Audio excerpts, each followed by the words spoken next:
क्योंकि हालात कशीदा है। और सबसे इम्पोर्टेंट और बड़ी खबर यह है कि इजराइल के वजीर आजम प्रधानमंत्री बेंजामिन नेतन्याहू अब अलग थलग पड़ गए हैं और ये आमादा हुए। तो ये आप देखिए, और फिर पूरा मिडिल ईस्ट देखिए, सबसे जो इम्पोर्टेंट है वो अमरीकी बेस है। अमरीकी बेस यूएई में है, कतर में है, जॉर्डन में है, बहरैन में है, कुवैत में है, टर्की में है। ये वो मकामात हैं, मुस्लिम ममालिक हैं जहां पे अमरीकी बेस है।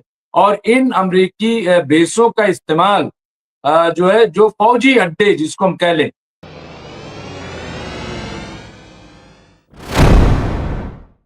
आदाब, मैं हूं मुमताज आलम रिजवी और इस वक्त मैं आपकी खिदमत में लाइव हाजिर हूं। शाम के 7 बजे मैं ये स्पेशल लाइव कर रहा हूं ताकि आपको अपडेट करा सकूं कि इस वक्त की सूरत हाल क्या है। क्योंकि हालात कशीदा है। और सबसे इम्पोर्टेंट और बड़ी खबर यह है कि इजराइल के वजीर आजम प्रधानमंत्री बेंजामिन नेतन्याहू अब अलग थलग पड़ गए हैं और ये उनकी हरकतों की वजह से हुआ है। जिस तरह से अमेरिका ने उनको बार बार खबरदार किया कि वो ईरान को, लेबनान को टारगेट न करे, बार बार ये बात सामने आई, लेकिन देखा गया कि बेंजामिन नेतन्याहू किसी की बात नहीं सुन रहे, किसी की बात नहीं मान रहे। लिहाजा नतीजा ये हुआ कि अब अमेरिका की तरफ से भी ये कह दिया गया है कि हम तुम्हारा साथ नहीं देंगे। अगर तुम हमारी बात नहीं मानते हो तो जाहिर सी बात है कि साथ देने का कोई सवाल ही पैदा नहीं होता, हम साथ नहीं देंगे। ये एक बड़ी इंपॉर्टेंट बात सामने आई है, और इसकी हम डिटेल भी पेश करेंगे कि आखिर ऐसा क्यों हुआ। और दूसरी बात यह है कि अब जो यूएई है, जो बहुत करीब था इजराइल के, सबसे ज्यादा करीब एलाई माना जाता था यूएई, अब उसने भी हाथ खड़े कर लिए। अब यूएई ने भी बहुत वाज़ेह तौर पर कह दिया कि हम इजराइल की कोई मदद नहीं कर सकते, हम इजराइल का साथ नहीं दे सकते। और ईरान से भी ये पैगाम दे दिया कि हमारा इजराइल से कोई लेना देना नहीं है। और ईरान से गुजारिश की है कि वो यहाँ यूएई पे अटैक ना करे, वो इस पे हमला ना करे। तो ये आप देखिए कि किस तरह से सऊदी अरब पहले ही किनारा कर चुका है। उधर एक और बहुत इंपॉर्टेंट खबर जो आ रही है वो ये आ रही है कि जॉर्डन, तुर्की और मिस्र ये मिल करके एक संगठन, एक फौज टाइप में बना करके और इजराइल को टारगेट करने की बात कर रहे हैं। तो ये भी अपने आप में बड़ी इंपॉर्टेंट खबर है। हालांकि कितना अमल इस पे होगा, कितना नहीं होगा, ये कहना मुश्किल है। लेकिन सवाल ये है कि जिस तरह की खबर है उसमें एक बात तो तय हो गई कि पूरी तरह से बेंजामिन नेतन्याहू अलग अलग नजर आ रहे हैं। बेंजामिन नेतन्याहू अब कट रहे हैं अपने लोगों से। तो ये इस वक्त की बहुत इंपॉर्टेंट खबर यहाँ पे हम देख सकते हैं। इसके अलावा यहाँ पे जो वीडियो मैंने आपके सामने पेश किया है, ये आप देखिए। यहाँ पे ये वीडियो आप देख रहे हैं, ये दरअसल हमले के वीडियो हैं। ईरान आर्मी जो खबरें आमतौर से चलती हैं, ये आप देख सकते हैं। तिल अवीव पे अटैक जब हुआ है उसकी ये वीडियो सामने आई है कि किस तरह का अटैक ईरान की तरफ से किया गया है। ये बड़ा अटैक हम इसको कह सकते हैं कि यहाँ पे ये थोड़ी सी हम लार्ज करते तस्वीरें, तो ये आप देख सकते हैं कि ये बड़ा अटैक जो ईरान ने इजराइल पर किया, उसकी ये तस्वीर सामने। अब क्यों किया ये तो आपको पता है कि बार बार ईरान खबरदार कर रहा था कि इजराइल को कि वो लेबनान पे अटैक न करे, वो गजा पे अटैक न करे। लेकिन किसी की बात नहीं सुन रहा था इजराइल, जिसकी बुनियाद पे ईरान ने बड़े हमले शुरू किए। बड़े हमले, कई बैलिस्टिक मिसाइल, हाइपरसोनिक मिसाइल से इजराइल तिल अवीव में हमला किया, जहां मिसाइल का जो इनकी फैक्ट्री है इजराइल की, उसे निशाना बनाया और उसे डैमेज किया। हालांकि इसकी बहुत साफ पिक्चर नहीं आई, लेकिन ये सही है। और यही वजह है कि फिर बेंजामिन नेतन्याहू ने कहा कि नहीं नहीं, हम ईरान पे हमले अपने रोकते हैं, हम अटैक नहीं करेंगे, और लेबनान पे भी बातचीत करने पर आमादा हुए। तो ये आप देखिए, और फिर पूरा मिडिल ईस्ट देखिए, सबसे जो इम्पोर्टेंट है वो अमरीकी बेस है। अमरीकी बेस यूएई में है, कतर में है, जॉर्डन में है, बहरैन में है, कुवैत में है, टर्की में है। ये वो मकामात हैं, मुस्लिम ममालिक हैं जहां पे अमरीकी बेस है। और इन अमेरिकी बेसों का इस्तेमाल जो है, जो फौजी अड्डे जिसको हम कह लें, इस्तेमाल ईरान पे हमले में किया जाता है। अभी आपने देखा कि कुवैत पे भी अटैक किया और बहरीन पे भी ईरान ने अटैक किया, और ये इसलिए किया क्योंकि इन्हीं अड्डों का इस्तेमाल किया गया था ईरान पे हमले में। तो ईरान ने साफ कहा कि भाई हम रुकने वाले नहीं हैं, हम झुकने वाले नहीं, अब हम मुंह तोड़ जवाब देंगे। और ये आईआरजीसी और जो नए सुप्रीम लीडर है आयतुल्ला मुश्तबा खामनेई, उन्होंने भी बहुत क्लियर किया है, कहा कि अब ये मुमकिन ही नहीं है कि हम पे अटैक हो और हम खामोश तमाशाई बने रहें। अब नहले पे दैला होगा, जैसे को तैसा होगा। तुम हमें निशाना बनाओगे, हम तुम्हें निशाना बनाएंगे। तुम हमारा नुकसान करोगे, हम तुम्हारा नुकसान करेंगे। और ये जो मैं दिखा रहा हूं, ये 2 घंटे की ये है। इसके अलावा एक और बड़ी खबर जो आ रही, मैं वहां लेकर के चल रहा हूं आपको। बहुत इंपॉर्टेंट खबर यहाँ से बाबुल मंदब से, क्योंकि बाबुल मंदब जो है वो बहुत इंपॉर्टेंट हो जाता है, बहुत अहम हो जाता है। खास तौर से ये आप देख सकते हैं तस्वीर, यहाँ पे मैं आपको वो तस्वीर दिखाऊंगा। ये बाबुल मंदब की तस्वीर है, और यहाँ पे देखिए किस तरह से कंप्लीटली जो है यहाँ पे न्यूज आप देख सकते हैं। यहाँ पे लिखा है ब्रेकिंग न्यूज, यहाँ पे officially the Bab el Mandeb strait has been completely close to Israel. अब ये देखिए, ये पूरी तरह से बाबुल मंदब को बंद कर दिया गया इजराइल के लिए। ये तस्वीर आप यहां देख सकते हैं, और किस तरह से, और साफ साफ अंसारुल्लाह लाहौती ने कह दिया कि अगर यहां से कोई अमेरिका और इजराइल का जहाज गुजरेगा कोई भी किसी तरीके से, तो उसको हम निशाना बनाएंगे, यहां से कोई गुजर नहीं सकता। तो ये देखिए, और ये बहुत इंपॉर्टेंट इसलिए होता है, मैं आपको बता दूं कि अगर बाबुल मंदब बंद हुआ और इधर यूएई ने भी मना कर दिया, जॉर्डन ने भी मना कर दिया, सऊदी ने कि हम इजराइल का साथ नहीं देंगे, और टर्की वगैरह, मिस्र वगैरह, तो इजराइल के लिए वहां पे दाने दाने के लिए इजराइल मोहताज हो जाएगा। इजराइल के सामने बड़े मसले पैदा हो जाएंगे, मैं आपको बता रहा हूं। क्योंकि जब ये बाबुल मंदब बंद किया जाता है, क्योंकि 19 महीने का तजर्बा इसमें शामिल है, तो यूएई से जॉर्डन बॉर्डर के थ्रू इजराइल में सामान आता है, उधर टर्की जो है वो सामान इजराइल को बेचता है।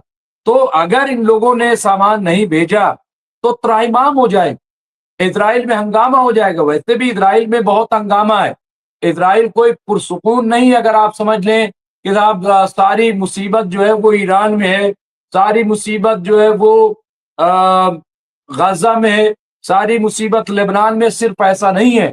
मुसीबत तो अमेरिका में भी है, मुसीबत तो इजराइल के अंदर भी है, और इजराइल से तो लोग भाग रहे हैं वहां से, क्योंकि लग रहा है उनको कि अब यहाँ रहना मुनासिब नहीं है और ये रोशन मुस्तकबिल नहीं होगा।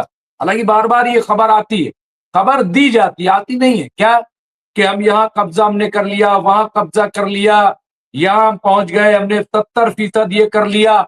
लेकिन ये कोई बात नहीं है कि हमने कितना कब्जा किया, कितना कब्जा नहीं किया।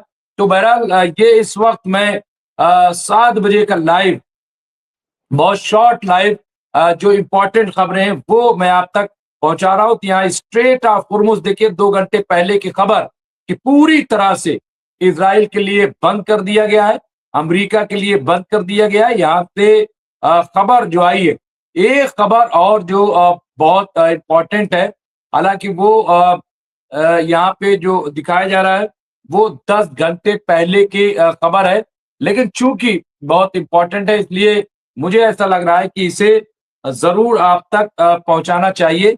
और वो ये है, जो इत्तलात है, देखिए यहाँ पे मैं आपको ले चलता हूँ, उस खबर तक आपको ले चलता हूँ और उस खबर से रूबरू कराता हूँ।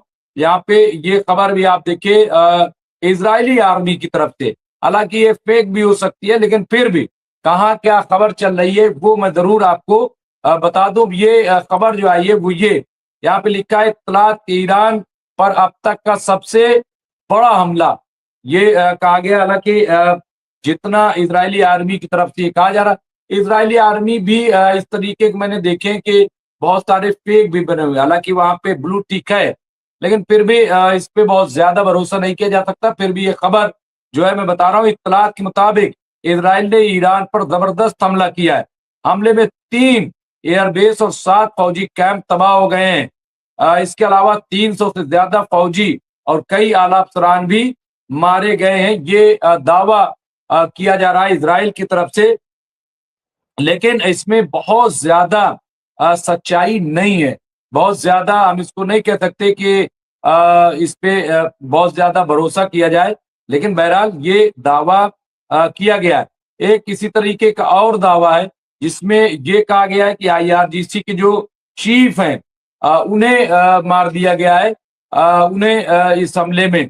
लेकिन इसकी भी अभी तक ईरान की जानिब से किसी भी तरह की कोई तस्दीक नहीं की गई है, मैं आपको बता रहा हूं। तो ये आप देखिए, ये भी अपने आप में एक इम्पॉर्टेंट खबर के तौर पे वो भी मैं आपको दिखा देता हूं कि जिनके बारे में कहा जा रहा है। ये आप देख सकते हैं, ये भी इजरायली आर्मी है और यहाँ पे ये इन्हें इनके बारे में कहा जा रहा है।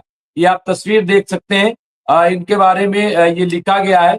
यहाँ reports from covered sources in Tehran incident that Major General Hossein Salami, the chief of Iran's Revolutionary Guard (IRGC), has been killed in a lethal Israeli missile strike. तो यहाँ पे आप देख सकते हैं किस तरह की ये खबर यहाँ पे कहा गया कि IRGC के चीफ जो है उन्हें मार दिया गया है। तो ये भी एक तरह की खबर है, लेकिन जैसा कि मैंने कहा कि इस पे कितना भरोसा किया जाएगा ये कह पाना मुश्किल है। रशियन एम्बेसी ने भी एक खबर ब्रेक की है। रशियन एम्बेसी, हालांकि वो खबर यूक्रेन से मुताल्लिक है। यूक्रेन पे भी अब रशिया ने हमले शुरू कर दिए हैं। बड़े हमले यूक्रेन पे किए जा रहे हैं। अलमदार साहब जुड़े हुए हैं। बहरहाल तो ये आप देखें यहाँ पे कि किस तरह से हमले जो है वो किए जा रहे हैं। यूक्रेन पे भी खबर आ रही है कि किस तरह के वहां पे हमले हो रहे हैं। तो ये आप देखिए, फिर मैं 2-3 चीजें जो बड़ी इंपॉर्टेंट हैं जिनका जिक्र जो है मैं समझता हूं कि जरूरी है और उसका जिक्र यहाँ पे किया जाना चाहिए। जैसा कि मैंने बताया था कि किस तरह अकेला पड़ रहा है ईरान, वो अकेला पड़ रहा है इजराइल। कैसे? आप देखिए यहाँ पे ईरान जंग की शुरुआत में इजराइल को अमेरिका, बहरीन और यूएई जैसे देशों का समर्थन मिल रहा था, लेकिन 100 दिन बाद हालात बदल गए और मिडिल ईस्ट में इजराइल काफी हद तक अलग थलग पड़ता दिख रहा है। अमेरिकी राष्ट्रपति डोनाल्ड ट्रंप अब खुलकर इजरायली प्रधानमंत्री बेंजामिन नेतन्याहू पर तल्ख टिप्पणियां कर रहे हैं, सख्त तनकीद कर रहे हैं। वही यूएई और बहरीन ने भी इजराइल से दूरी बनानी शुरू कर दी है। पीर को यानी 8 जून को तो ट्रंप ने फोन पर नेतन्याहू को चेतावनी दे दी कि इजराइल अंतर्राष्ट्रीय स्तर पर अलग थलग पड़ सकता है। और इससे पहले भी जो डोनाल्ड ट्रंप है उन्होंने नेतन्याहू को कहा कि तुम जेल में होते, ये मेरी वजह से तुम बचे हुए हो। उन्होंने कहा पागल हो गए हो, और न जाने क्या क्या गाली तक बेंजामिन नेतन्याहू को दी डोनाल्ड ट्रंप ने। और इसका एतराफ भी किया। एतराफ किसने किया? एतराफ किया बेंजामिन नेतन्याहू ने, ये कहते हुए कि घरेलू मामला थे, सब तो होता रहता। तो कुल मिलाकर के इस वक्त की यही सूरत हाल है जो मैंने आपको तदन पेश की है। और ये बिल्कुल सही है कि बेंजामिन नेतन्याहू न जाने क्यों इतनी खराब सूरत हाल के बावजूद अब्दुल रहमान साहब वालेकुम अस्सलाम, ये आप देखिए ये मेरा स्पेशल लाइव है इस वक्त का, तो शाम का 7 बजे मैंने आज किया है ताकि अपडेट्स आप तक पहुंचा सकूं। तो ये आप देखिए यहाँ पे ये एक तस्वीर उभर करके आई है। तो ये बड़ी तस्वीर यहाँ पे देखने को मिल रही है। तो बहरहाल ये मुझे लग रहा है कि बहुत ही इम्पोर्टेंट हो जाता है कि किस तरह से इजराइल अलग थलग पूरी तरह से पड़ रहा है। इजराइल का कोई साथ देने वाला नहीं है, ये आज की बड़ी सच्चाई है। और उसके लिए जिम्मेदार बेंजामिन नेतन्याहू हैं, क्योंकि वो किसी की बात नहीं सुन रहे हैं।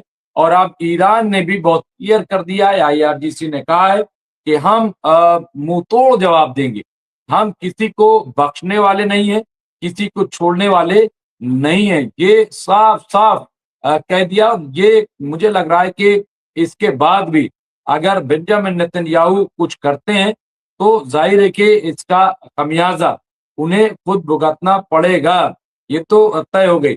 अब बड़ा दिलचस्प जब कई बार आता है कि ट्रम्प ने 37 बार का ईरान से डील तय, लेकिन 2 महीने बाद भी कोई बात नहीं बनी। किस बुनियाद पे कहते हैं कि तय हो गई, क्या है मामला? बहरहाल तो ये इस वक्त की बड़ी इंपॉर्टेंट खबरें थी जो हमने आपके खिदमत में लाइव के तौर पर पेश की है। रमेश कुमार जी, बहुत बहुत शुक्रिया। सच्ची पत्रकारिता, अच्छी पत्रकारिता, बहुत बहुत शुक्रिया। सैयद जर्रार अली बाबू, बहुत शुक्रिया आपका। तो इस वक्त मैंने आपको एक छोटा सा अपडेट लाइव करके दिया है ताकि आप तक अब तक की जो अहम खबरें हैं वो पहुंच जाएं। बाकी मिलते हैं 10:30 बजे। देखते रहिए MMC न्यूज इंडिया। बहुत बहुत शुक्रिया।